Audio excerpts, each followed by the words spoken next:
পরশুদিন সারাদিন লেগে গেছে উদয় এই সাইডের এটা বানতে, কালকার সারাদিন লাগছে এইটা বানতে। আসরের পরে আর নামে নাই, সুতলি শেষ হয়ে গেছিলো। এগুলি আনতে গেছিল, আইনা আইতে আইতে আসরের আজান দিয়া লাইছে। ওরা নামাজ পড়ে আই আর মুসাই কি বেড়া ঘুরে ধরে। কোনদা বড় কোনদা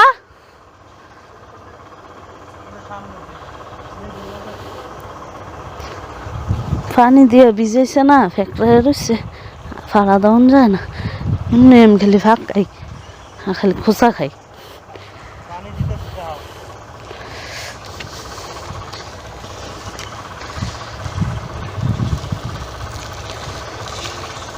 এটা কিও দিতেছ? লম্বা বাগুন গাছ, লম্বা বাগুন গাছ দিতেছ না? মূলা গেলি টাইনা তোলার হসপাতা উঠছে, ভিজায় দিতে পারলে উঠতো। বাবার খাট এনে রাখছিল না, এই সাইডে রাখছিল না, এনে মানুষ হারাইছে ইচ্ছা মতো। বিসমিল্লাহির রহমানির হুদা ছোট ভারতা মায়া লাগে, ফুটকির ফুলও পরে না।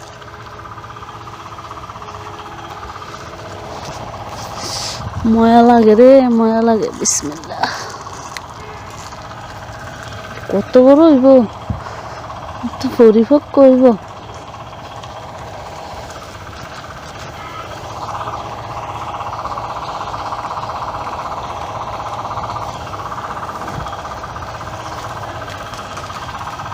আল্লাহ গাছালে কালকে গাছের ফুলকপি কালকে তুলনি, কত লুতুইরা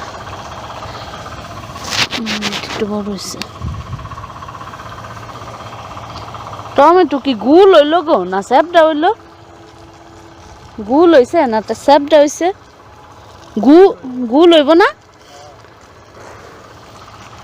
আগে আমি ভাবতাম মানুষ কি করে তার এত সুন্দর সাজানো সংসারটাকে ফেলে চলে যায়, তাদের কি একটুও মায়া লাগে না? কিন্তু বিশ্বাস করেন, এখন আমি ঠিকই বুঝি, কোনো নারী ইচ্ছা করে তার সংসার ছেড়ে আসে না, পুরুষরাই বাধ্য করে তাদের করা কিছু ব্যবহারের কারণে নারীকে সংসার ছাড়া করতে। আসসালামু আলাইকুম আপু ভাইয়ারা, কেমন আছো তোমরা? আশা করছি আল্লাহর অশেষ রহমতে তোমরা সবাই অনেক ভালো আছো। আলহামদুলিল্লাহ, আমিও ভালো আছি। আজকে তোমাদের সাথে শেয়ার করব আমাদের জমির ফুলকপির একটা নিরামিষ রেসিপি। এই দিনে তো আমাদের ঘরে প্রত্যেকেরই ঘরে ফুলকপি হচ্ছে গড়াগড়ি খায়। তো তোমরা চাইলে মাছ দিয়ে রান্না করে না খেতে চাইলে এভাবে ফুলকপি দিয়ে নিরামিষ রান্না করে খেয়ে দেখতে পারো। ফুলকপির সাথে দিয়ে দিবে কিছু সিম, কিছু নতুন আলু দিয়ে অল্প পানি দিয়ে সিদ্ধ বসিয়ে দিবে। আর তারপর পানিতে যখন বলক চলে আসবে, পরিমাণ মতো হলুদের গুঁড়া, মরিচ, সামান্য শুকনো মরিচের গুঁড়া, বেশি না, না দিলেও চলে, হলুদ আর লবণ আর সামান্য শুকনো মরিচের গুঁড়া দিয়ে এটাকে হচ্ছে বেশি ঝোল রাখা যাবে না, বেশি ঝোল রাখলে আবার মজা হবে না। আর এই যে দেখো আমাদের পাশের জমিওয়ালা তাদের জমির হচ্ছে লাল শাক পাঠাইছে আমাদের জন্য। তো একই সাথে শাকসবজি লাগাইলে দেখা যায় যে এর জমিটা ও নিয়ে খায়, ওর জমিটা আবার এ নিয়ে খায়, মানে এদেরটা ওদেরকে দেয়, ওদেরটা এদেরকে দেয়। তো ওনাদের জমির লাল শাক হচ্ছে ভাজি করতেছিলাম। তো অনেকদিন আগেই এনে খেতে বলছিল, তো আমরা হচ্ছে আর আনি নাই, তারপর হচ্ছে বাড়িতে এনে দিয়ে গেছে। তো লাল শাক আমার বরাবরই অনেক বেশি প্রিয়। লাল শাক ভাজি আর হচ্ছে পুঁই শাক, এই দুইটা শাক আমাদের অনেক অনেক বেশি প্রিয়। আমার হচ্ছে প্রতিদিনই লাল শাক দিলে হচ্ছে আমি খেতে পারবো। আর আমার শ্বশুরের বাবার, উনি তো চলে গেছে আল্লাহর কাছে, তো ওনাকে কোনো শাকই খাওয়াইতে পারতাম না, একমাত্র লাল শাক হলেই উনি খেত। লাল শাক ভাজি কখনো না খেত না, সবসময় খেত। তো যে মানুষ চলে যায় তার কথা কিন্তু মনে পড়ে, যে কোনো কিছু করতে নিলেই মনে পড়ে। তো যাই হোক, এই তো এখানে হচ্ছে ফুলকপি, আলু, সিম, সামান্য হলুদ, মরিচ, লবণ দিয়ে যে ভাপ দিতে বসিয়েছিলাম, এখন সবকিছু সিদ্ধ হয়ে গেছে। যদি এখন আমি ভালো করে নাড়াচাড়া দিই তাহলে এগুলো হচ্ছে একদম ক্ষয়ে যাবে। তো বেশি নাড়বো না, আমি একটা টমেটো দিয়ে দিলাম, পাকা টমেটো। তো আর একটু আগে দেওয়া দরকার ছিল, তো আমার একটু দিতে দেরি হয়ে গেছে, তো সমস্যা নেই, সিদ্ধ হয়ে যাবে। আর এই ফুলকপি আলু নিরামিষের মধ্যে সিম দিলে টমেটো দিলে আরো বেশি মজা হয়। তো মানে শীতকালীন আমার সবচাইতে পছন্দের সবজি হচ্ছে সিম। আর সিম হচ্ছে খোদার 30 দিন দিলে 30 দিনই খেতে পারবো। আর এই যে দেখো টমেটো ফুলকপি সিম এগুলো কি সুন্দর সিদ্ধ হয়ে গেছে প্রায়। তো এখন হচ্ছে আমি পেঁয়াজ লাল লাল করে ভেজে একদম বাগার দিয়ে দিলাম। তো এরকম করে একদিন ফুলকপি সিম আলু টমেটো নিরামিষ রান্না করে খেয়ে দেখো, অনেক মজা লাগে খেতে। তো এই তো আমার হচ্ছে ফুলকপি তরকারি হয়ে গেছে, একটু ঢেকে দিলাম কারণ বাগার দিছি না, তাই হচ্ছে একটু ঢেকে দিলাম। আর তারপর একটু ধনেপাতা দিয়ে নামিয়ে নিব। আর এখন হচ্ছে বেগুন নিরামিষ বসাবো। তো বেগুন নিরামিষ আমার হচ্ছে নানি শাশুড়ির কাছ থেকে শিখেছিলাম এই রেসিপিটা। তো এটাও খুব মজার একটা রেসিপি। লম্বা বেগুন হচ্ছে একটু কেচে নিয়ে, মানে এটাকে একটু লম্বা লম্বা করে কেচে নিয়ে তারপর হচ্ছে সামান্য একটু পেঁয়াজ তেলের মধ্যে দিয়ে লবণ হলুদ মরিচ এগুলা দিয়ে সামান্য একটু পানি দিয়ে কষিয়ে নিব। তো এই তো একটা রান্না মানুষ একজনের কাছ থেকে শিখে সেই মানুষটা চলে যায় আল্লাহর কাছে, তারপর কিন্তু তার হাতের রান্নাটা থাকে, তার ব্যবহারটা থাকে। মানুষ চিরকাল থাকে না, মানুষের কথা থাকে স্মৃতি থাকে ব্যবহার থাকে। তো ওনার হাতের রেসিপি ছিল এটাও। এই তো মশলাটাকে আমি ভালো করে কষিয়ে নিলাম। আর বেগুনগুলো কিভাবে কেচে নিছি বেগুনের দিকে কিন্তু তাকালেই বোঝা যেতেছে।